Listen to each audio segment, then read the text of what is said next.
ഇവിടെ ഇങ്ങനെ ഈ ഒരു ഏക്കും വരുമ്പോൾ രണ്ട് ഭാഗത്തേക്ക് കുയ്യടി പോകുന്നുണ്ട്. ഈ കുയ്യടി കുഴപ്പമില്ല, നേരെ ഡ്രോപ്പിലേക്കാണ് പോകുന്നത്. ഉണ്ടല്ലോ, ഡ്രോപ്പ് മീൻസ് വെള്ളം താഴേക്ക് പോകുന്ന ഭാഗം. ഈ കുയ്യടി വരുന്നത് നേരെ ചുമരിനേക്കാണ്. ഈ ചുമരിൻ്റെ അടുത്തിൽ ലീക്ക് വരും. കാരണം എപ്പോഴും വെള്ളം അവിടെ കുത്തിയിട്ട് ഉള്ളിലേക്ക് വെള്ളം കയറാൻ ചാൻസ് ഉണ്ട്. അപ്പോൾ നമ്മളിവിടെ എങ്ങനെയാണ് പ്ലാൻ ചെയ്തതെന്ന് വെച്ചാൽ, ഇവിടുന്ന് ഒരു അലൂമിനിയം ഷീറ്റ് താഴേക്ക് പോകും.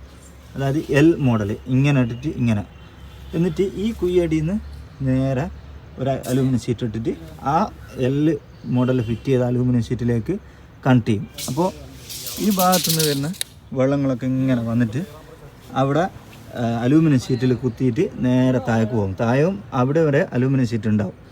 പിന്നെ മാത്രമല്ല, അതിൻ്റെ പുറമെ ആടുന്ന് നമ്മൾ പ്ലാസ്റ്ററിങ്ങിൽ ചെറിയൊരു ചെരുവ് ഇവിടത്തേക്ക് കൊടുക്കും. ഇവിടെയാണ് ഡ്രോപ്പ് വരുന്നത്.